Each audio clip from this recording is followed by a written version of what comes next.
Bienvenidos a 360 grados, una visión global de la noticia, un espacio para debatir sobre todo lo que sucede en Colombia y en el mundo.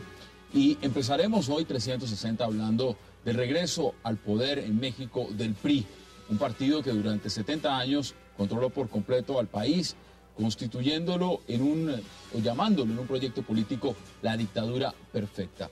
Enrique Peña Nieto, de 46 años de edad, asumirá mañana la presidencia de la República Mexicana por el Partido Revolucionario Institucional. ¿Qué significa el retorno del PRI? ¿Qué tanto Peña Nieto será mediador entre los presidentes Ortega y Santos cuando mañana se vean las caras en la posesión? Hoy debate, aquí en 360. Y nuestro segundo tema de la noche será la mayoritaria aceptación de Palestina como Estado observador en la ONU, una aprobación y un voto favorable de 138 países, ratificando la solidaridad internacional con el pueblo palestino. Un portavoz de la Autoridad Nacional Palestina afirmó que el ser un Estado observador de ahora en adelante cambiaría por completo las reglas del juego, aunque Israel quiera minimizar su efecto. ¿Qué tan cierto es esto?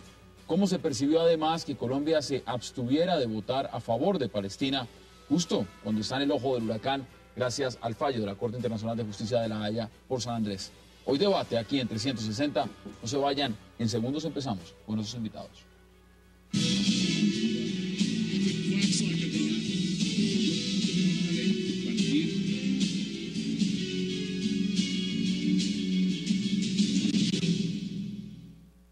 Controla con tus manos, selecciona, diviértete. Una experiencia Smart se vive con la mejor calidad de imagen Full HD 3D. Disfrútala con Samsung, el futuro de Smart TV ahora. Y empecemos de inmediato a hablar de lo que empezará mañana, y es lo que significa la posesión de Enrique Peña Nieto en México y el retorno del PRI al poder. Para eso le doy la bienvenida esta noche a Jorge Garrido y a César Páez. Caballeros, bienvenidos y qué placer. Muchas gracias. Muchas gracias. Bueno, ¿qué podemos esperar mañana? Esto ya en el proceso electoral muchas veces lo hablamos, César, que estaba cantado que el PRI iba a ganar las elecciones, ganó el PRI, mañana se posiciona Enrique Peña Nieto. ¿Qué significa la llegada de Peña Nieto? Significan cambios, por un lado, ya hay algunas reformas que van en trámite en el Congreso. Por ejemplo, va a desaparecer la Secretaría de Seguridad Pública, va a volverle el tema a la Secretaría de Gobierno, se crea una fuerza nueva de seguridad que se llama la Gendarmería Nacional, que posiblemente tenga que ver con la asesoría del general Naranjo allí en esos temas en México. Hay un cambio de agenda. Peña Nieto quiere girar la agenda mexicana y la agenda del Estado mexicano desde la seguridad hacia la economía. Hay un cambio también en la agenda bilateral con Estados Unidos, los temas que se han dejado un poco de lado como el intercambio comercial, la integración económica, la migración de mexicanos hacia Estados Unidos. Por supuesto, el tema del narcotráfico continuará allí, pero digamos hay un intento, al menos por lo que se ha visto por ahora, ya con la reunión que tuvo Peña Nieto como presidente electo con Obama en Washington, hay un intento de Peña Nieto, digamos, de desnarcotizar, si se puede utilizar el término, un poco la política mexicana. Vamos a ver si puede desnarcotizar la realidad mexicana. Es muy importante. ¿Cuál es su primer análisis? Bueno, me parece que sí, hay cambios, hay una propuesta de cambios. Por el momento serán intentos de cambios. Lo que sí está muy claro es que se va a enfrentar una cantidad de conflictos increíble. El primero es vencer el viejo fantasma del PRI. Tuvo 70 años. La dictadura perfecta. Y 12 años después no se ha olvidado un gobierno que ha sido acusado de autoritarismo, clientelismo, corrupción sobre todo. Y los problemas que le deja el gobierno que termina, que tiene México, los problemas de seguridad. Bueno, se apuntaba a César. Habría que verlo también y se lo pregunto de una vez. ¿Qué país recibe? Sí, ¿qué país recibe? Un país con problemas de definición de cómo tratar la violencia, problemas de seguridad, hay amenazas a la democracia, relaciones comerciales con Estados Unidos también están en entredicho, están bajo el fuego de la crítica, grandes presiones sociales por reformas sociales y laborales, una izquierda bastante punzante, bastante crítica, activa como segunda fuerza política, aunque algo fragmentada. O sea, lo que recibe es un país lleno de problemas y conflictos muy difíciles de manejar. Mira, aquí estoy leyendo mientras tanto, ya se empiezan a revelar los nombres, ha dado los primeros nombres de quienes conformarían su gabinete de gobierno. Miguel Ángel Osorio Chong, coordinador de asuntos políticos del equipo de transición, anunció los siguientes nombres. En la Secretaría de Relaciones Exteriores se designó a José Antonio Meade. En la Defensa Nacional, general Salvador Cienfuegos Cepeda. En la Secretaría de Marina, al almirante Vidal Soberón. De igual manera, Luis Videgaray Caso será el titular de la Secretaría de Hacienda y Crédito Público, mientras que Rosario Robles Berlanga ocuparía la cartera de Secretaría de Desarrollo Social. ¿Qué país recibe? Recibe un país, en términos de seguridad, un país muy golpeado, un país que en estos 6 años, en el sexenio de Calderón, casi triplicó el número de homicidios. Triplicar. Sí, es decir, pasó, si no estoy mal, de estar en un nivel muy, muy bajo para toda América Latina, un nivel comparable con casi comparable con el de Estados Unidos y algunos países europeos, si no recuerdo mal las cifras, son 10 muertos por 100.000 habitantes, que es una cifra muy baja para el entorno latinoamericano. Pasa a tener ahora casi 24 muertos por 100.000 habitantes, es decir, casi se triplica la cifra de muertos por 100.000 habitantes. Encuentra un país económicamente estable, a pesar de la crisis, a pesar de la dependencia económica que tiene México, de la interdependencia económica que hay entre México y Estados Unidos. Calderón, digamos, manejó muy bien la economía y encuentra un país estable, un país un país además que muchos, uno lo encuentra mucho en la prensa especializada, en revistas, por ejemplo, The Economist, que todo el tiempo está poniendo a México en la balanza como el contrapeso del desarrollo económico, del crecimiento económico en América Latina. De un lado está Brasil, por supuesto, y del otro está México. Entonces, digamos, México pareciera que hay mucha gente apostándole a que México va a ser el próximo país de América Latina que despega con fuerza. Es un país que, por supuesto, encuentra una situación política difícil porque el poder está fragmentado. ¿Cómo recibe el marco y lo pone Jorge sobre la mesa el tema de la corrupción?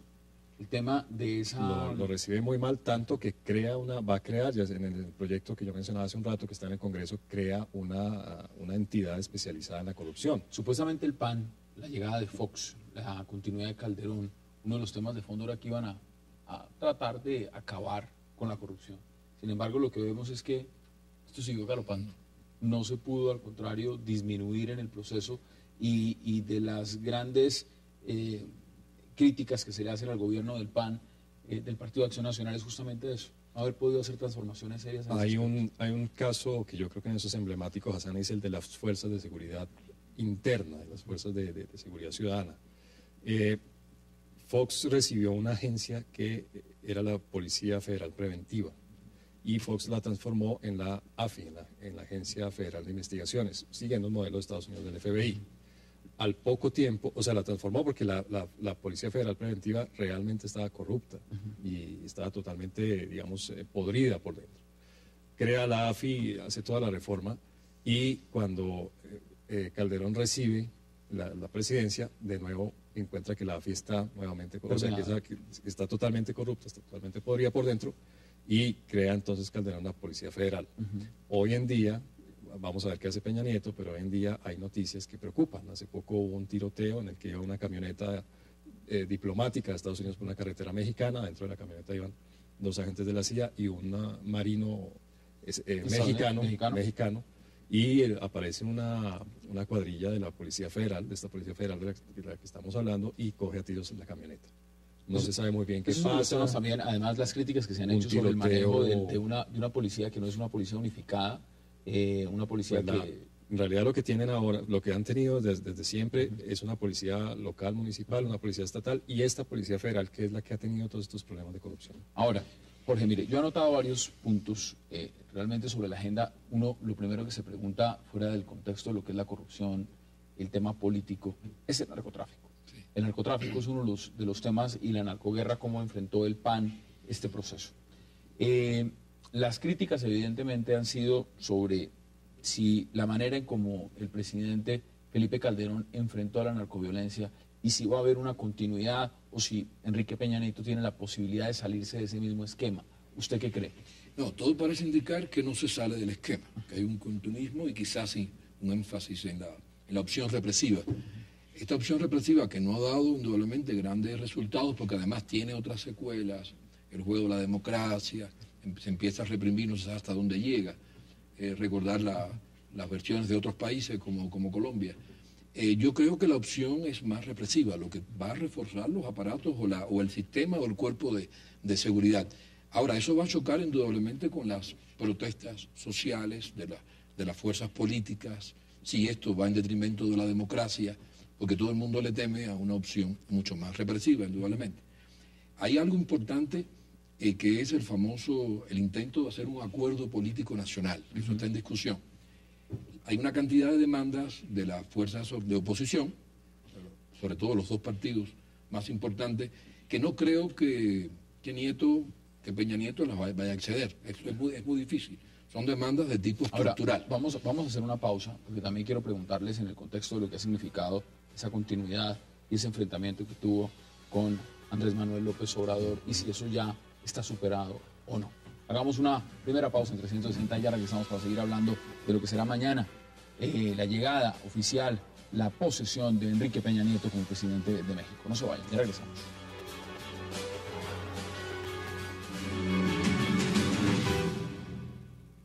La lucha contra el crimen va a seguir. Sí, con una nueva estrategia para reducir la violencia y proteger ante todo la vida de los mexicanos. Ganó el PRI.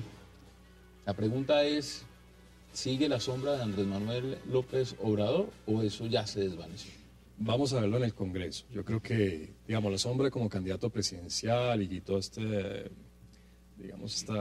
exagerada reacción que tuvo cuando también perdió con el presidente Calderón hace 6 años, que montó un gobierno, literalmente montó un gobierno en el Zócalo, allá en la Plaza Central de Ciudad de México, como un gobierno alterno, un gobierno en la sombra, en protesta por unas elecciones que según él le habían robado, que en ese momento, digamos, había más razón para dudar del resultado. Esta vez las elecciones fueron claramente en favor de Peña Nieto. Sí, fue claramente. Entonces yo creo que no hay que temerle a López Obrador, digamos, en ese sentido. No creo que sea mucho el ruido que pueda hacer. Donde sí hay que verlo es en el Congreso, es decir, es ver qué tanta gobernabilidad, qué tanto el Congreso le va a permitir hacer las reformas que quiere hacer Peña Nieto, qué tanto le va a aprobar sus leyes, qué tanto le va a aprobar el presupuesto de cada año.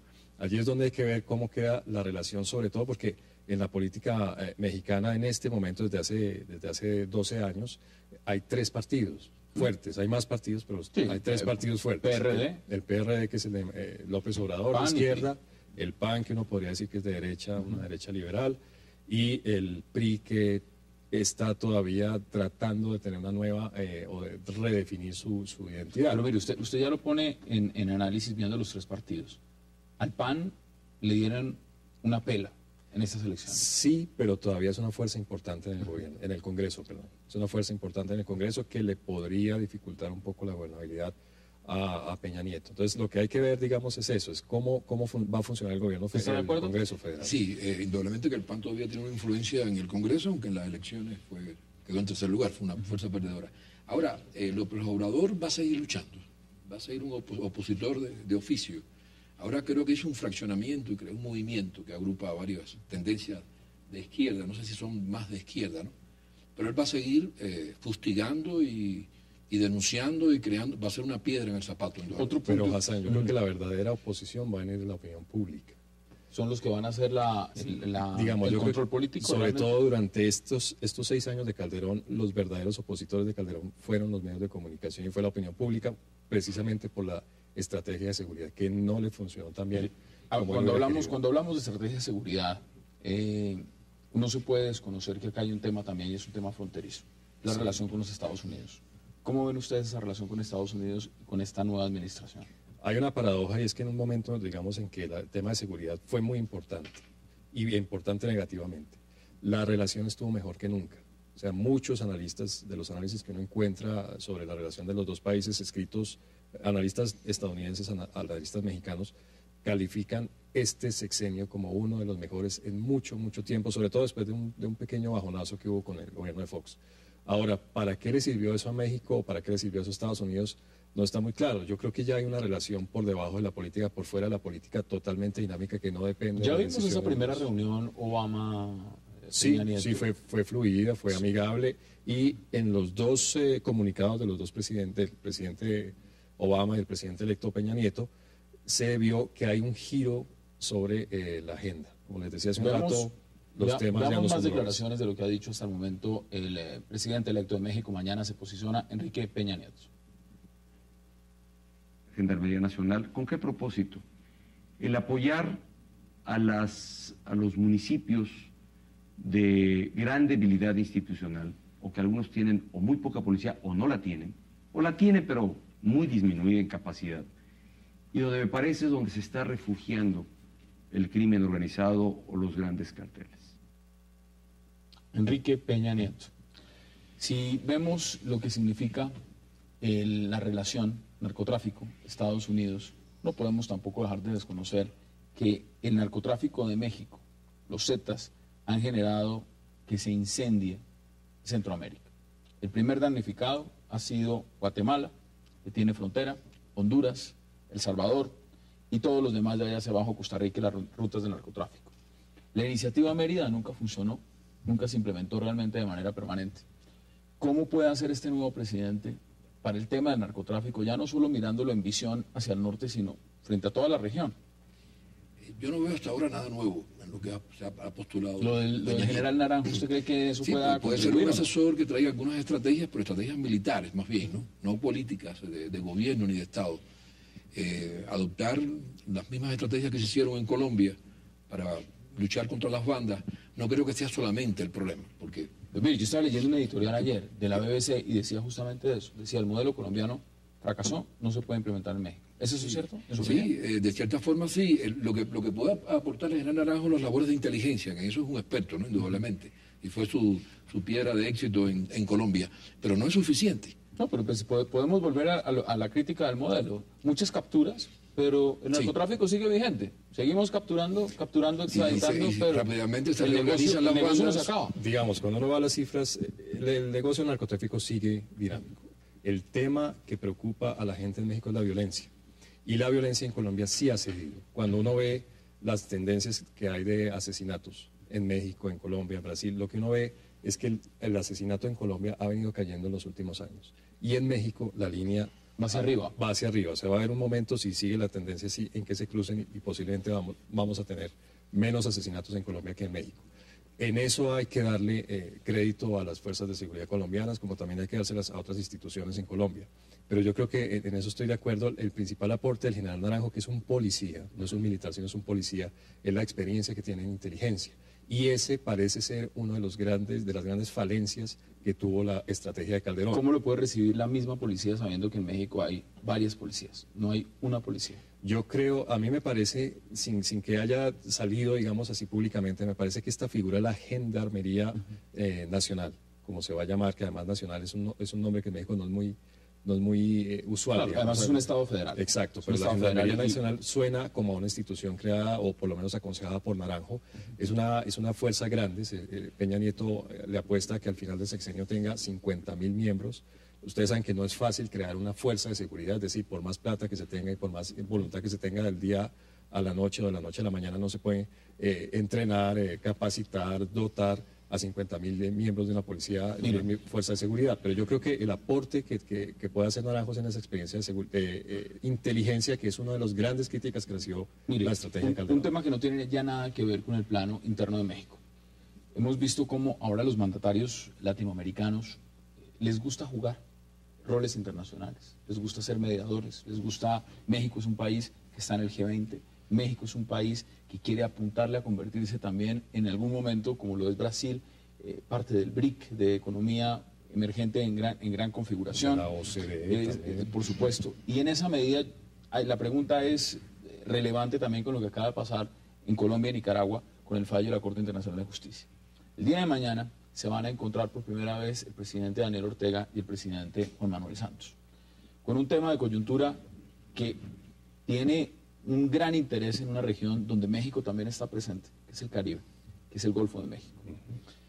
¿Usted cree que este hombre tiene talante de líder regional? ¿Que este hombre puede llegar a jugar ese rol? Yo creo que la reunión de mañana es casualidad, es decir, acaba de suceder. Claro que es casualidad, claro que es casualidad. Lo que yo pregunto digamos, es, ¿puede los él mexicanos no jugar juegan un rol? ¿Puede jugar un rol en ese sentido?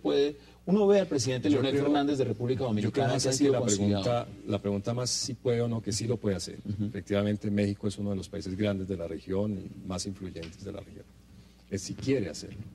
¿No? Su única visita hasta ahora, hasta donde yo recuerdo, no sé si me equivoco, pero su única visita hasta ahora como presidente electo ha sido a Estados Unidos. Su socio natural, por lo menos a que todos miren. Pero eso también le da a uno una idea de hacia dónde quieren seguir mirando los mexicanos. ¿Tienen opción de mirar a otro lado en este momento? Yo creo que en algunos temas les toca mirar hacia otros lados. O sea, el tema del narcotráfico, usted lo dijo muy bien hace un rato, Centroamérica es ahora un problema regional y es un problema para México también. En temas económicos, Brasil es un posible o socio o competidor. Desde hace 20 años entre Brasil y México están tratando de llegar a un acuerdo comercial y todavía no lo han logrado. El tema principal, usted sabe, tanto México como Brasil son grandes productores de automóviles y ese ha sido el tema álgido en la negociación.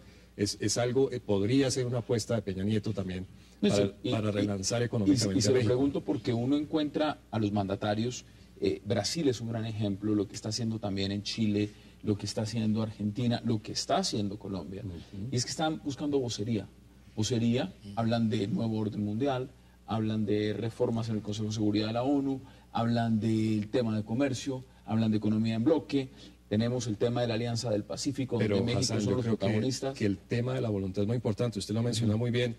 Yo creo que una cosa es Brasil como actor internacional con Lula y otra cosa muy diferente con Dilma. Abajo del perfil. Sí, porque a la señora no le interesa, la señora está concentrada en sus problemas internos. México tiene en este momento, el nuevo presidente de México tendrá la capacidad, la osadía de mirar hacia el tema internacional, o va a tener que concentrarse Usted está tratando de poner, de medir la capacidad intelectual del presidente. No lo haría porque evidentemente las críticas frente a Enrique Peña Nieto en cuanto a justamente eso, si es un hombre, nadie desconoce que es un político sagaz y que el PRI le apostó a un político sagaz, que no es un hombre brillante, dicen muchos, que parece más bien un galán de novelas que un político al que sueltan la mitad de una tragedia. Y aquí todos le han apostado y han dicho abiertamente que la apuesta con Peña Nieto fue porque era el candidato que podía tener los votos,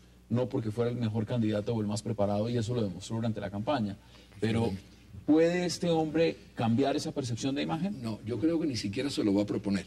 César decía, hay que ver si quiere, yo diría, también hay que ver si puede realmente. Yo no creo que sea el hombre para tener un protagonismo internacional y mucho menos tener influencia en Centroamérica y el Caribe, creo que le queda bastante lejos. No es eso lamentable, Jorge, porque uno piensa en México y el México realmente que uno visualiza en la región es un México que podría liderar, exactamente, que podría estar al frente de muchas banderas latinoamericanas en la coyuntura internacional. Y lo que vemos es un México que cada vez pareciera que está más rezagado.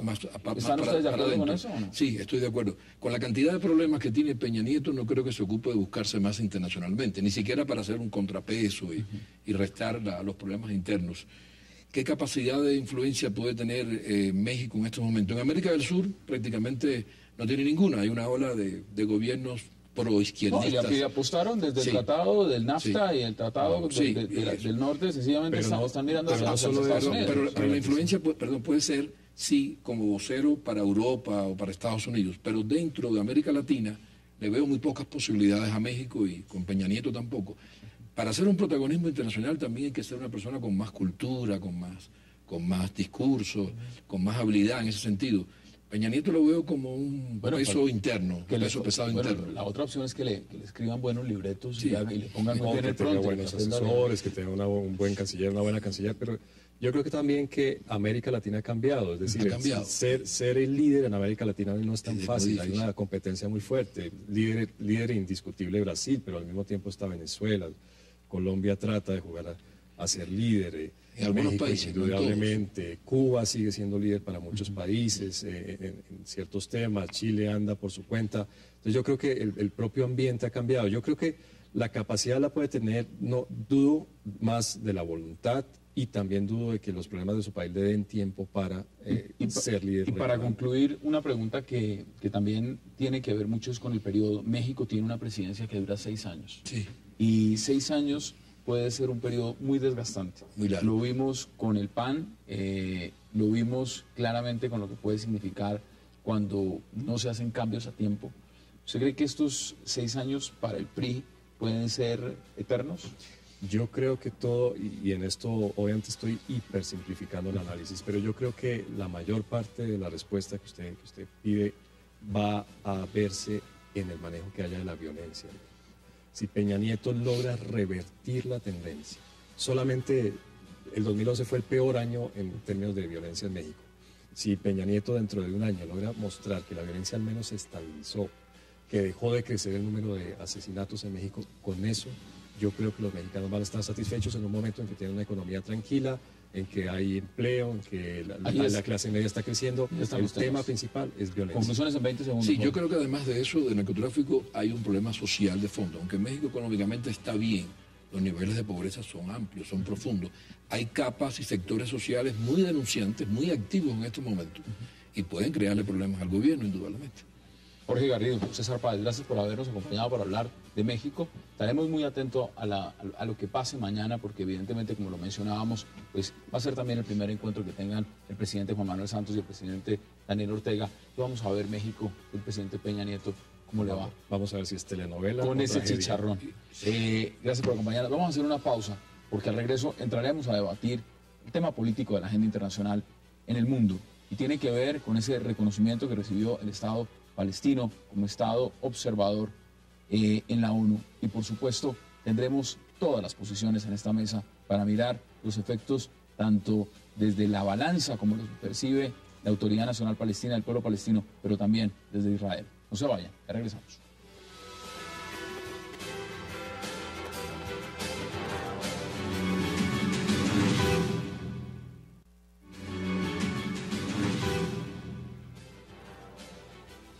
Regresamos a 360 grados y vamos de inmediato a hablar de lo que significa el tema del reconocimiento palestino como Estado observador en la ONU.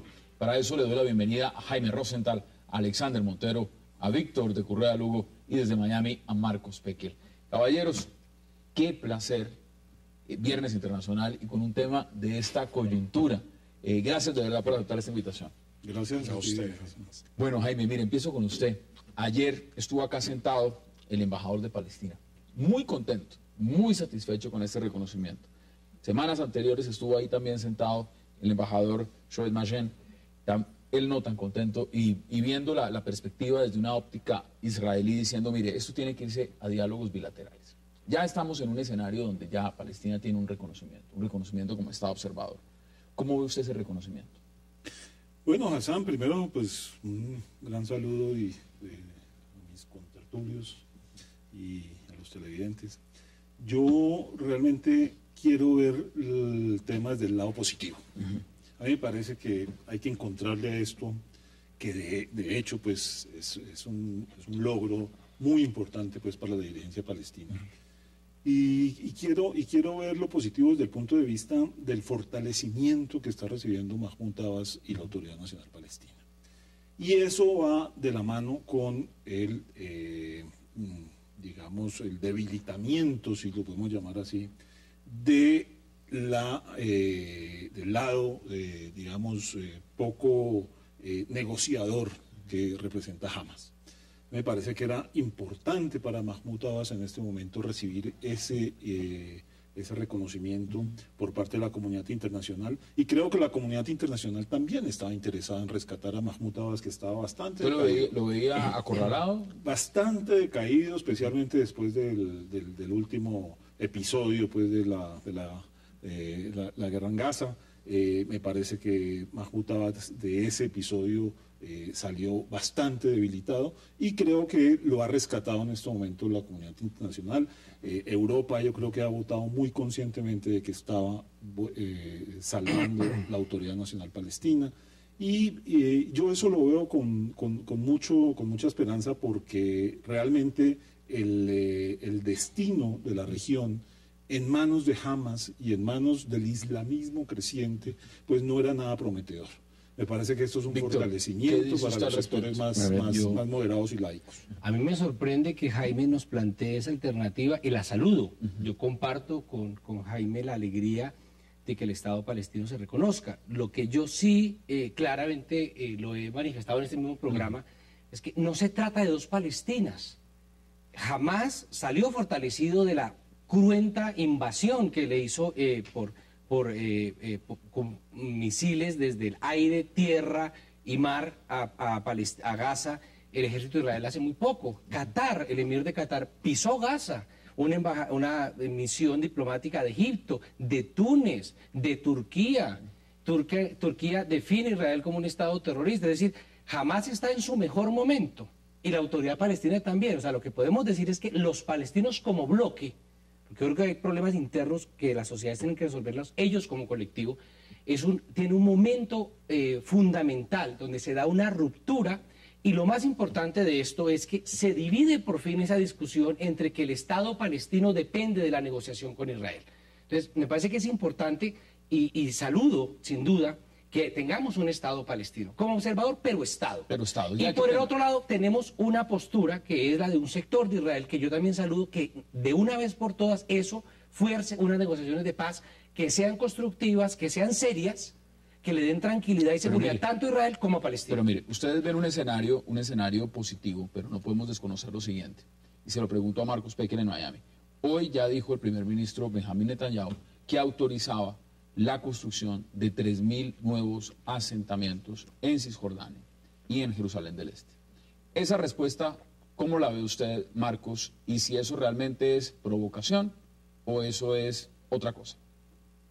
Bueno, Hassan, primero de todo, buenas noches a los compañeros de panel y a toda la audiencia. Mire, Hassan, eso no es un anuncio oficial del gobierno de Israel, sino una anotación que dio algún funcionario del gobierno y aún es una política oficial. Por lo tanto, no creo que sea necesario referirme a eso. Pero yo quisiera pensar y creer que Víctor lo que está diciendo es verdad y que Hamas y la autoridad palestina o que Hamas y Fatah ya se unieron alrededor de un plan de negociación con Israel, alrededor de un plan de la solución de dos estados y alrededor de un plan en que Hamas reconoce también a Israel. Si eso es así, como se está diciendo acá, entonces estamos en muy, muy buen camino. Pero personalmente creo que es una alianza temporal ahorita entre Hamas y Fatah, por la euforia de la resolución, por el tema de la tregua de Gaza, quién sabe cuánto tiempo va a durar. Recordemos que Hamas y Fatah anunciaron un gobierno de unidad nacional en junio del año pasado, y hasta el sol de hoy ese gobierno se ha podido establecer por las diferencias políticas y las diferencias de concepción que tienen ambos grupos. Por lo tanto, habrá que ver si esa unión de la que se está hablando dura y si es alrededor de un plan de paz con Israel o si es simplemente una cuestión coyuntural que en 1 o 2 o 3 semanas vuelve y se rompe por las diferencias que tienen esos grupos. ¿Qué dice usted, Alexander? ¿Está de acuerdo con lo que dice Marcos Pecker? Bueno, pues en primer lugar, dame un saludo a todos los televidentes, a mis compañeros de mesa. Yo creo que Marcos, ya lo conocemos en este tipo de debates, es bastante hábil a la hora de presentar los argumentos israelíes.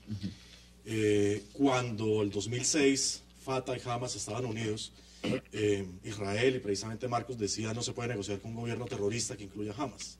Después que hubo la división decía no se puede negociar con un gobierno que está partido en dos. Ahora está precisamente saludando una integración que, como lo decía Víctor, es una integración formal, es una integración fuerte. El bloque palestino está tal vez más fuerte que nunca. Y están con la expectativa de qué va a pasar precisamente en el futuro para ver cómo Israel modifica su discurso y nuevamente pone un obstáculo para dificultar las negociaciones, para dilatar las negociaciones. En lo que significan unas negociaciones, al final de cuentas, que aquí entra a jugar el tema del pragmatismo. Hay que ser pragmáticos. Una cosa es lo que se diga en la ONU. Algunos analistas consideran que es una bofetada al Consejo de Seguridad cuando 138 países le están diciendo al Consejo de Seguridad, mire, si por nosotros fuera, este Estado ya tenía un reconocimiento pleno y efectivo. Pero en la realidad eso cambia algo, en la realidad cotidiana, en el bloqueo, en los asentamientos, en los ataques de Hamas a Israel, en la respuesta militar de Israel a Gaza. ¿Cambia algo eso que acaba de pasar en la ONU? No cambia nada. Mire, Hassan, lo primero que hay que partir de la base es que la decisión y las decisiones que toman en la Asamblea General de Naciones Unidas, la Asamblea General es el cuerpo político de las Naciones Unidas. Las decisiones que toman en la Asamblea General son decisiones políticas. Y los estados que votan en la Asamblea General expresan una opinión política. Y en ese sentido no hay absolutamente ninguna duda de que ya Palestina tiene a su favor una opinión política de la gran mayoría de estados que forman parte de las Naciones Unidas. Sin embargo, lo que hay que ver es cómo esas decisiones de la Asamblea General se traducen en unos hechos concretos y con una dirección, ojalá en la dirección correcta. Dígame un hecho concreto que usted diga, mire, para Israel esto es algo... Mire, yo antes de decirle un hecho concreto le voy a decir algo que tiene relación con esto y que responde también un poco a lo que estamos hablando antes. Yo quisiera ver, y siendo constructivo y hacia el futuro, yo quiero ver cómo Hamas va a recibir el texto de la declaración que se aprobó ayer en la Asamblea General, que aquí lo tengo. Yo quiero ver cómo Hamas reacciona frente a este punto, donde dice que los derechos del pueblo palestino y para conseguir una paz duradera en el Medio Oriente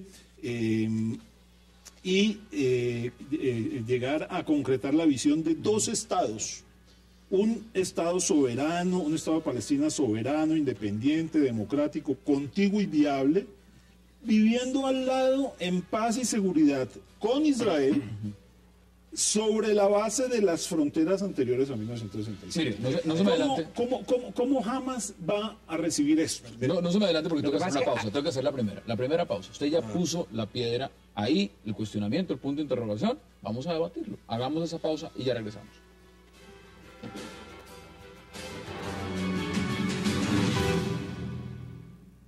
Le dije a Abu Mazen Mahmoud Abbas que queremos que este movimiento sirva para ser parte de una estrategia nacional de Palestina más grande, con muchas opciones diferentes disponibles, basado en la existencia de métodos de fuerza, incluida la resistencia palestina, que sobresalió en Gaza y dio ejemplos sobre las capacidades de la población palestina. Alexander, ¿usted comparte las preocupaciones que planteaba Jaime Rosenthal en la mesa? No, para nada. Mire, debo explicarle contarle más bien cómo se construyó esa resolución. Esa resolución contó con la participación de buena parte de los partidos políticos de Palestina, con el FDLP, el FPLP, con el mismo Hamas. Khaled Meshal, Ismail Haniyeh llamaron a Mahmoud Abbas antes de la presentación de la resolución. Le manifestaron el apoyo de Hamas. Total, es una resolución que lo que muestra es una unidad nacional en Palestina. Por otro lado, yo creo que hay una gran falacia a la hora de analizar el conflicto palestino-israelí, y es acusar a Hamas de no reconocer a Israel. Cuando Hamas va a las elecciones del 2006, cuando entra a participar en un sistema político que reconoce a Israel, pues implícitamente está reconociendo a Israel, obvio. Ya Hamas, yo creo, y nadie en el mundo está hablando de una destrucción de Israel, ni tiene los medios para hacerlo. ¿Qué dice usted, Jaime? No, yo pienso que eso es fácilmente rebatible cuando uno ve las declaraciones de líderes de Hamas. Mire, Mahmoud Zahar, que es un gran líder de Hamas. Lo que pasa es que uno puede escoger... Cuando Mahmoud Abbas venga a Gaza, porque Mahmoud Abbas dijo que iba a ir a Gaza ahora después, cuando venga, yo le voy a pedir al fiscal que existe en Gaza que lo detenga. Mire, si declaraciones se trata, uno puede coger declaraciones, por ejemplo, cuando Lieberman plantea que va a cerrar la Autoridad Nacional Palestina, cuando dicen vamos a construir asentamientos, cuando dicen vamos a cortarle el apoyo financiero, cuando Canadá amenaza con expulsar al embajador palestino, cuando Estados Unidos dice que va a cortar. Es decir, si construimos análisis políticos a partir únicamente de declaraciones parciales, pues tendríamos que rebatir lo que decía Marcos al comienzo sobre la amenaza de los 3.000. Yo creo, de las 3.000 habitaciones, yo creo que hay una cosa importante, y es, el año pasado, las Naciones Unidas, el Consejo de Seguridad, le dio un espacio, un compás de espera para que Israel mostrara voluntades de paz, rechazando o posponiendo la aceptación de Palestina como Estado pleno. ¿Qué pasó durante ese año? Tenemos más torturados, más asesinados palestinos, crecimiento del muro, más asentamientos y la terrible ocupación de Gaza. Lo que le quedó claro a la comunidad internacional es que la voluntad de Israel de resolver por vías pacíficas el conflicto simplemente no existe. Siguen ocupando, anexando Jerusalén. No gratuitamente Francia, Italia, España se suman a la causa palestina. Lo que hay ahí claramente es, uno, un bofetón al Consejo de Seguridad. Dos, un ofrecimiento de justicia internacional que nunca se le dio a los palestinos vía Consejo de Seguridad, ahora se le da vía Asamblea General. Y tres, un fortalecimiento de una combinación de fuerzas palestinas, como bien lo contaba Alexander, que terminan dándose en esta nueva coyuntura política. Mire, Francia dio 2 años de espera. Francia dio 2 años de espera. Es más, incluso la misma Alemania, a pesar del chantaje que le hace Israel sobre política exterior, la misma Alemania incluso se abstuvo. Acá hay un tema, y es que uno ve la votación. Uno puede y ser muy pragmático, es decir, sencillamente quiénes votaron a favor, quiénes votaron en contra, quiénes se abstuvieron. Hassan, cuando uno ve la resolución, y yo la leí, aquí la tengo, son 3 hojas, cuando uno ve la resolución, uno entiende la votación de Europa. Porque es que en esta resolución se dicen cosas muy positivas y muy interesantes que yo particularmente considero que es difícil que la autoridad palestina las pueda cumplir en llave con Hamas. Lo veo completamente difícil. Yo no creo en las intenciones que pueda tener Hamas. Yo no creo en esa interpretación de Alexander de que porque fue a las elecciones entonces reconoció implícitamente a Israel. A diario las declaraciones de los dirigentes de Hamas son totalmente contrarias a la búsqueda de la paz, a la coexistencia con Israel. Una cosa son declaraciones, otra cosa son actos en el terreno. Lo que vemos es los actos en el terreno de Hamas los vemos cuando hay los actos de Israel los vemos continuamente. Enviados desde la franja de Gaza a territorio israelí en los últimos 2 meses. ¿Qué le representó a la OLP haber aceptado en 1988 al Estado de Israel? No le presentó absolutamente nada. Mire, yo no estoy de acuerdo con esa postura que les he escuchado más de una vez y yo tengo una idea totalmente distinta de lo que son los acuerdos de Oslo. Para mí los acuerdos de Oslo sí sirvieron. Sí. Las negociaciones de paz ¿Tú sí crees han servido. en los acuerdos de Oslo? Los acuerdos de Oslo, si no hubiera sido por Oslo, no hubiera habido un Mahmoud Abbas, presidente de la Autoridad Nacional Palestina, pidiéndole... Pero Jaime, si aceptáramos los acuerdos de Oslo, tenemos que aceptar que de acuerdo a los acuerdos de Oslo, a mediados de los 90 habría estado palestino, pero fue un radical judío, que conste, no fue un palestino, el que asesina a Rabin y daña el proceso de paz. Yo se los pregunto, que los acuerdos de Oslo fracasan. Por favor, la razón es Hamas. No, la razón es el islamismo. No, perdón, quien mata a Rabin no es Hamas. Una pregunta. No, es que yo creo que para los televidentes es muy importante que tengan en cuenta, quien asesina a Rabin, quien asesina el proceso de paz de Oslo, es Víctor, la extrema derecha judía. Es una equivocación histórica porque Rabin muere en 1995-96. Asesinado. En el año, sí, de acuerdo. ¿Quién lo asesinó, Jaime? ¿Quién lo asesina, Jaime? Un extremista judío. Gracias. En el año 2000 se reúnen en Camp David, Ehud Barak, Arafat y Clinton, con una propuesta definitiva de arreglo de paz. ¿Sí? 4 años después de haber muerto Rabin. Y Arafat no lo firmó. Entonces ahí es donde... Pero mire, en esta discusión podemos durar lo que lleva, más de 60 años, desde, si lo miramos en perspectiva. Pero vamos a los escenarios que se plantean en este momento. No hablemos de Oslo, no hablemos de Camp David, que evidentemente muchos dicen, esos han sido la base, sobre todo del tema de los diálogos bilaterales. Porque Israel se ha basado en Oslo para decir, nosotros solo salimos adelante de este proceso si hacemos un diálogo bilateral. Pero veamos el nuevo escenario y la nueva composición política. ¿Tiene temor Israel, por ejemplo, de que Palestina pueda acceder a la Corte Penal Internacional? Mire, ese es otro de los temas recurrentes en esta discusión, ¿sí? Como si acaso, primero, Palestina pudiera ir mañana a la Corte Penal Internacional y segundo, como si Israel le tuviera miedo a la Corte Penal Internacional, como si fuera una gran amenaza. Yo le voy a decir una cosa, ¿sí? Palestina no va a ir a la Corte Penal Internacional y ya lo dijo Mahmoud Abbas hoy. Eso lo dejamos para después. No va a ir, ¿por qué? Porque es mucho más claro la violación al derecho internacional humanitario por parte de dirigentes de Hamas que de los mismos. Muchísimo más claro. Usted puede ir a la Corte Penal Internacional a decir lo que quiera, pero primero tiene que adelantar un juicio, tiene que llevar unas pruebas, tiene que hacer toda una investigación, tiene que medir intenciones. Las intenciones de los terroristas de Hamas cuando mandan cohetes a Israel es matar civiles. Eso es otra y las intenciones de la cantidad de misiles que le caen a Gaza por parte del ejército israelí. Objetivos militares. Invito a los televidentes a que visiten una página web que se llama Breaking the Silence, Rompiendo el Silencio, donde militares israelíes reconocen que la orden dada desde Tel Aviv, porque la capital de Israel es Tel Aviv, no Jerusalén, es ataquen sitios poblados despejados, jardines infantiles, centros comerciales, lo dicen los militares israelíes. Mire, hay una cosa importante a aclarar. Hace 15 días estuve yo mismo reunido en una delegación colombiana que fue a Ramala y que escuchó al presidente. El presidente Abbas aclaró lo que usted está diciendo.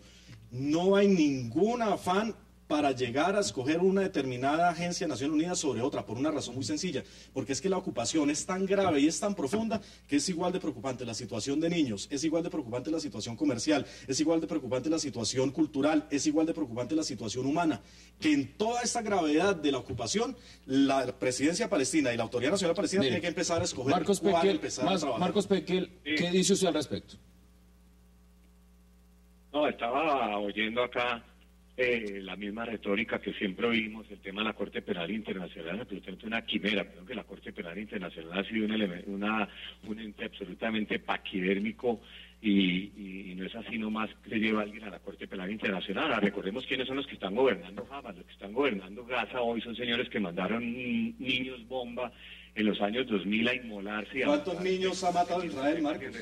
¿Cuántos niños palestinos ha asesinado Israel? La autoridad palestina, si miramos en los años 70 y los 60, llegamos a la misma conclusión. Marcos, ¿cuántos niños ha asesinado? Del 2000 hasta ahora, 1.500 niños palestinos ha asesinado Israel. No hay un Estado palestino en Cisjordania y Gaza, y no lo va a haber hasta que no haya una negociación con Israel. Cualquier declaración de la ONU, sea de lo que sea, no crea un Estado palestino. Marcos, si Israel quisiera un Estado palestino, no ocupaba Palestina, sencillamente.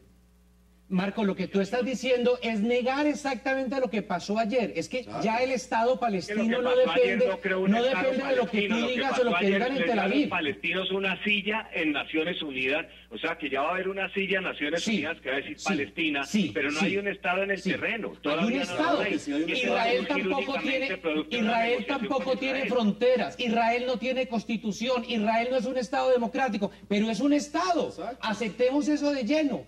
Países con esas no son las condiciones para considerarse Estado, ¿no? Países. ¿Cuáles son? Esas no son las condiciones. Para reconocer como Estado es que la comunidad internacional lo reconoce. Y la comunidad lo reconoció. Palestina tiene más nación que la nación israelí, empezando por ahí. Mire, la Convención de Montevideo establece claramente desde el punto de vista legal cuándo un Estado se considera Estado, ¿sí? Y son 3 requisitos básicos: controlar un territorio, tener una población, tener un gobierno y poder llevar a cabo negociaciones. Es más, y tiene otra característica. ¿Cuál es el control que hay en Gaza y cuál es el control que hay en Cisjordania?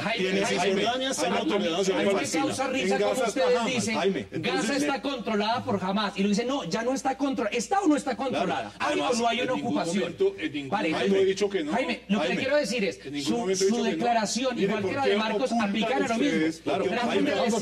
¿Por qué ocultan el hecho de que hay una división al interior de los palestinos? Mire, es que yo no me regocijo con eso. A mí me encantaría que resolvieran esa división, pero están divididos. ¿Usted sabe, Jaime, la división que tiene la sociedad israelí? Hay desde peruanos, polacos, rusos, romanos, con todas las peleas, que ha habido, con todas las peleas. Las marchas, los etíopes que se están yendo y que los están segregando, que no ha habido un solo incidente a nuestro amigo Rosenthal le falta una condición violentamente, como se resolvió violentamente la toma de Gaza por parte de Jaime, con más de 200 muertos palestinos.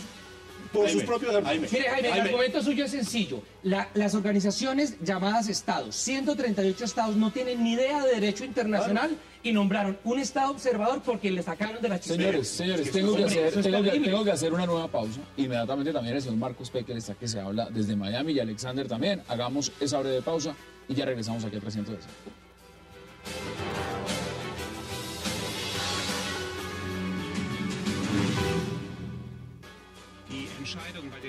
La de las Naciones Unidas, más que una decisión, es una misión que consiste en llevar las conversaciones directas de paz entre las diferentes partes en el Oriente Medio. Esta decisión debe ser un motivo para renovar las negociaciones directas entre palestinos e israelíes para llegar a una solución posible entre los dos estados. Inmediatamente ve esas declaraciones y empieza a configurar también el mapa de cómo ha votado el mundo, cómo ha pensado el mundo y cuáles son realmente los intereses que están en juego. Marcos, aquí en esta mesa, evidentemente las posturas son variadas, pero hay un tema que tiene trascendencia y lo mencionan ustedes a cada minuto, y es la división Hamas-Fatah.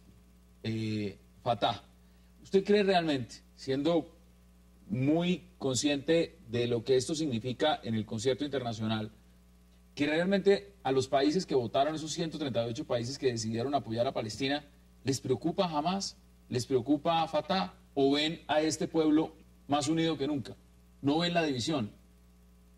No, yo creo que hay de todo. Yo creo que hay países que que apoyan a Palestina, históricamente han apoyado al Estado palestino. Hay otros que trataron de empujar un poquito al presidente Abbas después de una gestión que ha sido bastante gris, y después de lo que pasó con Gaza, lo hicieron. Esa fue la intención, pues, lo que manifestó Alemania e Inglaterra, por lo menos no votar en contra y abstenerse. Pero lo que decíamos antes, es una división que es muy profunda en los puros principios, a menos que haya un cambio radical, especialmente en Hamas, y que se pueda unir con Fatah para de verdad crear un Estado palestino al lado de Israel, y que Hamas acepte eso y acepte la solución de dos estados, Marcos, acepte y reconozca a Israel en ese momento. Entonces nosotros estamos hablando de un cambio. Por ahora lo que tenemos es un Estado palestino que tiene una silla en Naciones Unidas, pero en el terreno no ha cambiado nada. Nosotros queremos que... Yo les pregunto a ustedes lo siguiente, porque la respuesta de Marcos es muy clara. Y del conflicto debe cambiar hacia la posición que acepta a Israel y acepta la solución de los estados. Yo les pregunto a ustedes lo siguiente, y le pueden contestar a Marcos. ¿Ha servido el tema de Hamas y la división palestina como una excusa para no avanzar los diálogos? Es una excusa que pone Israel. Siempre ha tenido una excusa, siempre. Sí. Desde cuando estaba Arafat no querían negociar. Acordémonos que los primeros, hablando de terrorismo, el peor atentado terrorista que se ha hecho en la historia de Jerusalén lo hizo un comando israelí. Mataron 104 personas y los miembros de ese comando, luego fueron elegidos primeros ministros. Entonces, frente a eso me parece que hay que decir las cosas. Yo quiero hablar sobre otra división importante. La división que hay entre Israel y Estados Unidos y el resto de la comunidad internacional. Bueno, por eso lo vimos hoy. Alemania decidió abstenerse. Marcos, ¿qué dices al respecto? Apoya a Palestina. Esa división también merece ser comentada. Terrorismo y reconoció a Israel, Israel se sentó a negociar con Arafat. ¿Es así? ¿Qué fue todo los acuerdos de Oslo del año 2000, todo? ¿Qué fue eso? Arafat renunció al terrorismo, Israel se sentó a negociar con Israel, pero ¿cómo puede Israel negociar con un grupo como Hamas? Que habla de la destrucción de Israel, que habla del Wafat, de la tierra sagrada de Palestina. Marcos, tú lo sabes, los primeros ministros que tuvo Israel eran terroristas. Luego el argumento de no negocio con terroristas no funciona. Segundo, desde el año 2000 hasta ahora, los asentamientos, el muro, los asesinatos no son una broma, y tú lo sabes, Marco. Entonces, ¿para qué le mentimos a la audiencia? ¿Para qué le mentimos a la audiencia negando los crímenes que cometen permanentemente? Eso no es cierto, Marcos. Tú sabes que el muro existe desde el año 2003, el muro no existía antes. Entonces, ¿por qué antes el muro? Porque antes el muro no era un problema, ahora es un problema. Marcos, por supuesto, las cosas empiezan a ser problemas cuando ocurren. Mire, Marcos, usted sabe que el muro no separa a palestinos de israelíes. El muro le roba el 10%, parte en dos, el territorio de Cisjordania, dejando la tierra más fértil del río Jordán y los acuíferos del lado israelí. Sí lo sabe, Marcos. La frontera ya por sí es un insulto, pero está dentro de Palestina, están robando Palestina. De la misma forma en que Israel desmanteló todos los asentamientos en Gaza y lo llevó a Cisjordania, a la autoridad palestina, y a los 2 años a la autoridad palestina la expulsan por la fuerza de Gaza. Los señores de Hamas matan a 200 personas. Eso es lo que... Marcos, una sola pregunta, Marcos. Le quiero hacer una sola pregunta a Marcos. Una sola. Marcos, ¿aceptas que en Palestina hay una ocupación por parte de Israel o no? Dime, ¿sí o no? Hay un conflicto entre dos pueblos. No. ¿Hay una ocupación o no? Marcos, tú te precias de respetar el derecho internacional, Marcos. Los dos pueblos convivan en ese territorio. Marcos, tú te precias de respetar el derecho internacional. Te hago una pregunta. ¿Reconoces que hay una ocupación, sí o no? Reconozco que hay un conflicto entre dos pueblos. Pero es que en esas negociaciones estamos. No, Naciones Unidas es muy claro, es una ocupación, la resolución es muy clara en este momento. Ahora, señores, Jaime, volvamos acá. Una cosa antes, perdón. Yo quisiera hacer una pregunta a Marcos y a Jaime, y es precisamente volver al 2006 y preguntarle por qué se dio la división entre Fatah y Hamas. Fue una división que sembró Israel precisamente cuando acabó el resultado electoral del 2006. Por otro lado, Hamas es hijo de la ocupación israelí, quien permite, entre otras cosas, si hay armamento en Gaza, si no hay armamento, si hay ataques, es el mismo Israel. Es una pieza que juega Israel allí. Nosotros volvemos y vamos atrás y vamos adelante. La pregunta acá es, pensemos en esta fecha hacia adelante. No nos vayamos a las fronteras del 67, no nos vayamos a cuando ganó Hamas en el 2007 en en Gaza. No vayamos atrás, vamos hacia adelante. La perspectiva hacia adelante, ¿usted cómo la ve? Hacia adelante, porque yo veo en las dos partes, y se lo digo honestamente, la respuesta israelí me parece que no es la más adecuada, diría uno, como que no quedaron satisfechos y van a tomar represalias. Estados Unidos, el discurso que dio en la ONU también no fue de aceptación plena.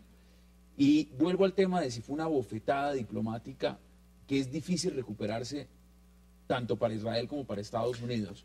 ¿Qué dice usted? Hassan, yo vuelvo y repito, la Asamblea General toma decisiones políticas y en la política se gana y se pierde. En este momento, la decisión que tomó la Asamblea General, pues evidentemente fue un triunfo de los palestinos. Lo sabemos, pero ¿cómo lo va a asumir? ¿Cómo lo va a asumir Israel? Una derrota de la diplomacia norteamericana y de la diplomacia israelí.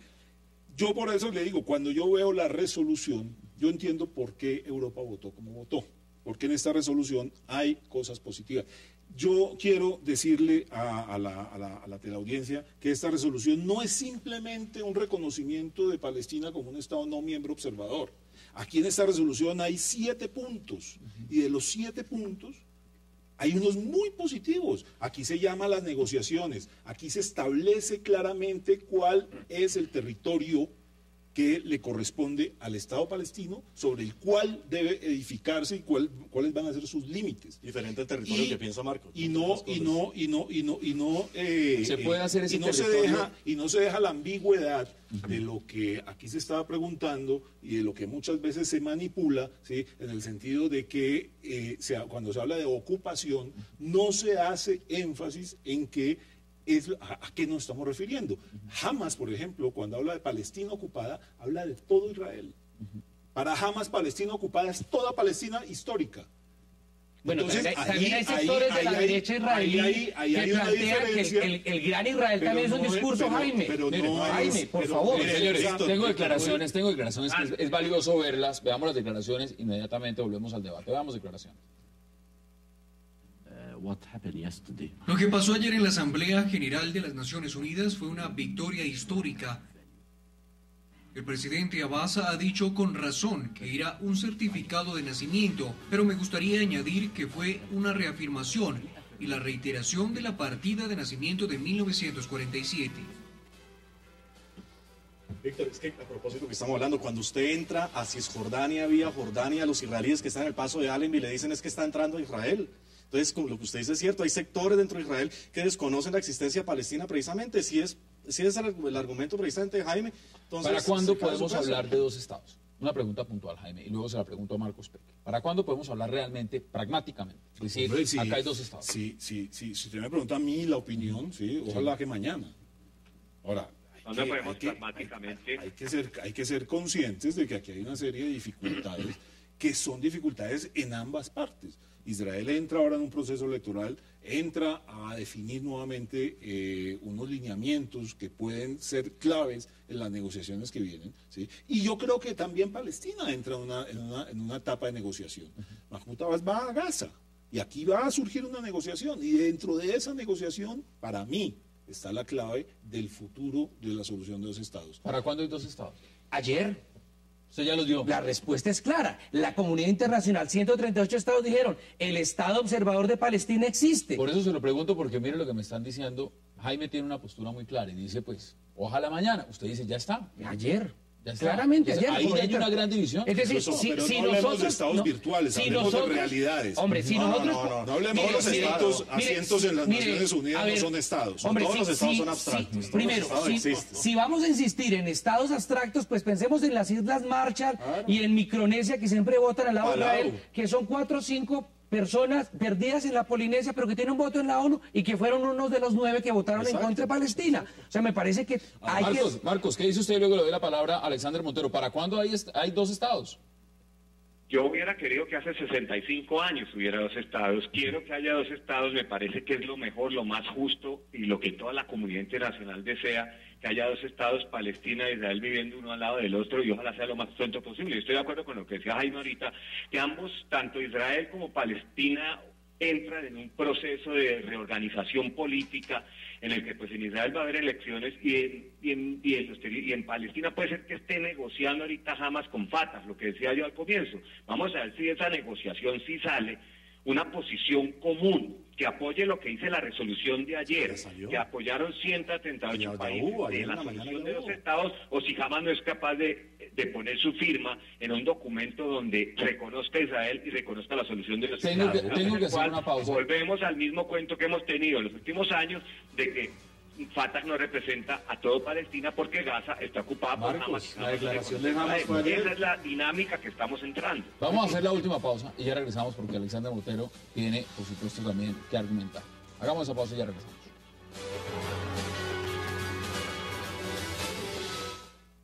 Llegó a Colombia Fonte Celta, el agua mineral más pura.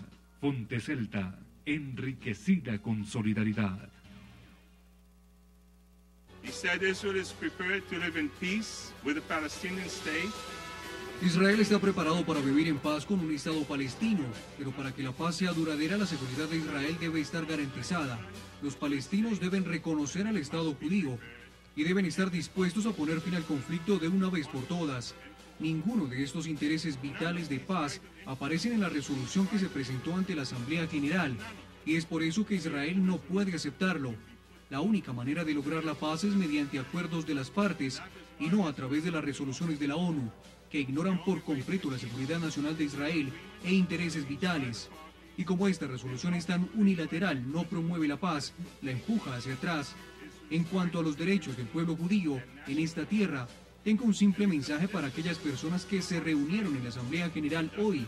Ninguna decisión de la ONU puede romper la unión de 4000 años de edad entre el pueblo de Israel y la tierra de Israel.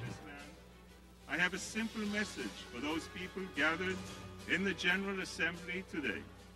No decision by the UN can break the 4,000-year-old bond. Bueno, veíamos las declaraciones del embajador, el vocero de Israel ante la ONU. ¿Qué dice usted al respecto? Hassan, varias cosas. Uno tiene que estar muy mal de la cabeza para afirmar que la posición de 138 estados es una posición unilateral. Dos, ¿quién habla de la seguridad palestina? Nuestro amigo habla de la seguridad israelí, pero Palestina está viendo cómo se consume poco a poco en una ocupación israelí desde hace 65 años. Tres, Jaime mencionaba precisamente la declaración de Montevideo, le faltó un punto. El reconocimiento, la configuración estatal es un proceso autónomo, es un derecho autónomo interno de cada pueblo. Si Israel quisiera un Estado palestino, sencillamente no tendría ocupación. Mire, Marcos, acá hay... Un momentico, la ocupación israelí de 65 años es el discurso de Hamas. Ese sí ya es un discurso de que la ocupación empezó y que Israel no tiene derecho a estar allá. Marcos, la resolución 181 era 40... Era lo que está diciendo. La resolución 181 duró unos pocos meses, la acabó Israel en 6 meses. En el año siguiente Israel tenía el 78% del territorio, allá hay ocupación. Y Gaza, después de la Primera Guerra, que eran ocupados por Cisjordania y Egipto, y nadie dijo nada, nadie condenó a nadie. Cisjordania y Egipto no hubieran entrado. Israel enterraron al Estado palestino antes de que naciera. Si Cisjordania y Egipto no hubieran entrado, Israel hubiera ocupado el 100% de los 6 meses. Se han cometido errores claves y errores desafortunadamente irreparables en todo el proceso desde 1947 hasta el día de hoy, porque se lo pregunto en un marco de lo que significa el discurso que está teniendo, por ejemplo, Israel, y dice diálogo bilateral. Los palestinos dicen algo puntual, Jaime, y es lo siguiente. Dicen, llevamos los últimos 20 años en diálogos y no se ha evolucionado absolutamente nada. No podemos perder 20 años más, no podemos perder 5 años más. Esa posición del diálogo bilateral, ¿cree usted ha sido un error? ¿O al contrario, es el único camino que queda? No, yo pienso que es el único camino que queda, Hassan, y no estoy de acuerdo en que esos 20 años hayan sido bastante bien, no sin problemas. Pienso que esos 20 años son los que dieron origen precisamente a la primera oportunidad que han tenido los árabes de Palestina, ¿sí?, de por lo menos tener control sobre parte de su territorio. En la Franja de Gaza hoy en día está bajo control palestino por primera vez en la historia, por primera vez en miles de años, ¿sí? gracias a los acuerdos de Oslo y gracias a la retirada israelí en el año 2005. Ciudades palestinas que nunca tuvieron un autogobierno lo tienen hoy en día gracias a los acuerdos de Oslo. Y Mahmoud Abbas es presidente ¿de qué? Mahmoud Abbas es presidente de la Autoridad Nacional Palestina, fruto de los acuerdos de Oslo. Y eso es lo que le permitió ir a las Naciones Unidas y pedir un reconocimiento de un aunque los acuerdos de Oslo vieron nacer el muro y los acuerdos de Oslo vieron lanzar los asentamientos. No, y las bombas de Hamas y los niños muertos en las discotecas de Tel Aviv. Todo eso sucedió mientras se negociaban los acuerdos de Oslo. Los hombres bomba de Hamas que mataron centenares de personas entre el año 2000 y el 2003 en Israel y dieron al traste con los acuerdos de Oslo también. Eso se lo puedo agradecer a los señores de Hamas. Yo quiero plantear un problema que era el futuro, que era, Hassan, a lo que nos invitabas a la reflexión. Lo primero que viene en término breve ya de estos días es la celebración. Los palestinos tienen el derecho a celebrar y a bailar y a conmemorar, a repartir flores y dulces, porque por fin la comunidad internacional le dio el acceso a la justicia que el Consejo de Seguridad, gracias al aliado número 1 de Israel, que los Estados Unidos le negaron de manera histórica. Segundo, el valor que está en el lado de Israel. Si Israel presiona, e Israel quiere ir a una salida a través del derecho internacional, forzando que Palestina opte por el camino de la Corte Penal Internacional, apoyado por una comunidad internacional que ayer se manifestó, es una posibilidad. La otra es que Israel decida un diálogo bilateral, pero a dar frutos concretos. Para sentarse uno a tomar café, lo hace con mejores personas que con el lobby judío. Marcos, sus conclusiones en 20, 30 segundos. Yo espero que la decisión de ayer sea utilizada para reiniciar el proceso de paz y no para enredar el conflicto en todo tipo de artimañas jurídicas que nada van a conducir a que exista de verdad un Estado palestino en Cisjordania y Gaza viviendo en paz al lado de Israel. Como los 3.000 asentamientos. Conclusiones en 30 segundos, Alexander. Bueno, hay un Estado reconocido por la comunidad internacional que acompañó el Estado que ya los mismos palestinos habían creado desde el 88 y ahora a Israel le quedan dos caminos, o se ajusta al derecho internacional o construye unas negociaciones serias. ¿Cuáles son sus conclusiones, Jaime? En 30 segundos. Yo quisiera que ese Estado virtual se convierta en un Estado real y que se cumpla lo que dice la resolución que se aprobó ayer, y que israelíes y palestinos puedan vivir uno al lado del otro en paz, cada uno en su Estado y renunciando a la violencia, de manera que realmente el Medio Oriente entre en una etapa de prosperidad que va a ser de mucho provecho para absolutamente toda la región. Les pregunto a todos, y en ese sentido, Víctor, también para que concluya, ¿quién tiene el balón en este momento? Bueno, yo creo que aquí estamos frente a una cosa importante. Israel está en un momento, y comparto lo que dice Marcos Pekel, de hacer una discusión interna. Y ahí tiene dos opciones. Siguen eligiendo los halcones a personas como Netanyahu, que patrocinan los asentamientos, que financian el muro, como Lieberman, que siguen utilizando una política de tierra arrasada en Gaza, o optan por otro mecanismo. Y los palestinos en eso han esperado 60 años, 65, y pueden esperar otros 65 más. Hay un elemento fundamental que tú mencionaste, que lo oíamos a la persona que habló, y es el concepto del Estado judío. O sea, mientras sigamos patrocinando teocracias como la israelí en Oriente Medio, armadas con armamento nuclear, la paz, Jaime, que tú sueñas, se va a hacer mucho más complicada. ¿Le quiere contestar, Jaime? No, yo pienso que el Medio Oriente ya está lleno de esas teocracias reales que son las que apoyan hoy en día a Hamas y son las que amenazan con la destrucción de Israel y son las que llevan a los israelíes a sentir el miedo de ser destruidos por esas teocracias islamistas de las que tú estás hablando. O sea, ¿te refieres, por ejemplo, a las armas nucleares que tiene Israel? No, te pregunto, ¿aceptas que Israel tiene armas nucleares? No, yo no sé. Israel nunca lo ha dicho. Yo sí lo sé. Israel nunca lo ha dicho. Y estos temas de fondo son justamente los que ponen claridad sobre la mesa. Víctor de Correa, gracias por aceptar la invitación. Gracias. Jaime Rosenthal, gracias por aceptar la invitación. Gracias. Señor Marcos Pekel, en Miami, gracias por aceptar la invitación como siempre. Y Alexander Montero, gracias por aceptar la invitación. A usted. Y a ustedes, gracias por acompañarnos. Nos vemos este lunes aquí en 360 grados para seguir debatiendo la agenda política de Colombia y del mundo. Es una próxima oportunidad.